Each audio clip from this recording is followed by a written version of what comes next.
ഭരതൻ എന്ന് പറയുന്ന കലാകാരനെ ശരിക്കും പറഞ്ഞാൽ മലയാള സിനിമയിലെ ഒരു സംവിധായകൻ എന്ന് മാത്രം പറഞ്ഞിട്ട് ഒതുക്കി നിർത്താൻ പറ്റുമെന്ന് എനിക്ക് തോന്നുന്നില്ല. അദ്ദേഹത്തിന്റെ ഒരു സ്ഥാനം മലയാള സിനിമയിൽ എന്താണ് എന്ന് ചോദിച്ചാൽ അത് നിർവചിക്കാൻ പറ്റാത്ത ഒന്നാണെന്ന് തന്നെയാണ് തോന്നിയിട്ടുള്ളത്.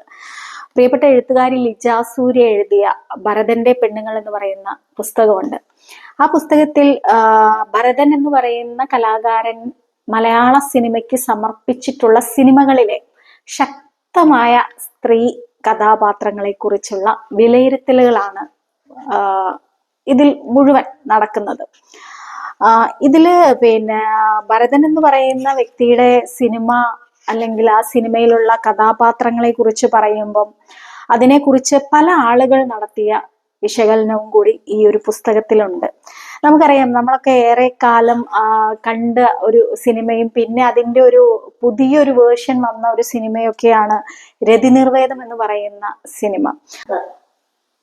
പ്രണയവും പ്രായവും തമ്മിൽ എന്താണ് ബന്ധം എന്ന്, അല്ലെങ്കിൽ പ്രണയത്തിന് പ്രായം ഒരു വിഷയമേ അല്ല എന്ന ചർച്ചകൾ നമ്മൾ ഇങ്ങനെ നിരന്തരം കേട്ടുകൊണ്ടിരിക്കുന്ന ഒരു കാര്യം തന്നെയാണ്. എന്നാലും ആ കാലത്ത് ഭരതൻ എന്ന് പറയുന്ന കലാകാരൻ മലയാള സിനിമയ്ക്ക് അതിലൊരു ഉത്തരം നൽകിയതാണ് ശരിക്കും പറഞ്ഞാൽ രതി നിർവേദം എന്ന് പറയുന്ന സിനിമയിലൂടെ എന്ന് എനിക്ക് തോന്നിയിട്ടുണ്ട്.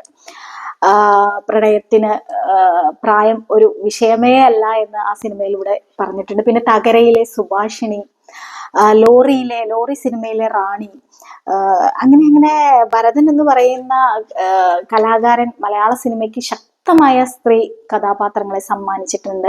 മർമരത്തിലെ നിർമ്മല, ഓർമ്മയ്ക്കായി എന്ന് പറയുന്ന സിനിമയിലെ സൂസൻ, കാറ്റത്തെ കിളിക്കൂടിലെ ശാരദയും ആശയും, കാതോട് കാതോരത്തിലെ മേരിക്കുട്ടി, ഒഴിവുകാലത്തിലെ നിർമ്മലയും ചിന്നുവും, നീലക്കുറിഞ്ഞി പൂത്തപ്പോളിലെ സന്ധ്യ, മിന്നാമിനിങ്ങിന്റെ നറുങ്ങുവെട്ടത്തിലെ സരസ്വതി ടീച്ചർ, അമരത്തിലെ രാധയും ചന്ദ്രികയും, അങ്ങനെ തുടങ്ങി ഭരതന്റെ സിനിമകളെ കുറിച്ച് സംവദിക്കുന്ന പുസ്തകമാണ് ഭരതന്റെ പെണ്ണുങ്ങൾ എന്ന് പറയുന്ന ഈ പുസ്തകം. ലിജ സൂര്യയാണ് ഇത് എഴുതിയിരിക്കുന്നത്. പബ്ലിഷ് ചെയ്തിരിക്കുന്ന മാക്ബത്ത് പബ്ലിക്കേഷൻസ് ആണ്.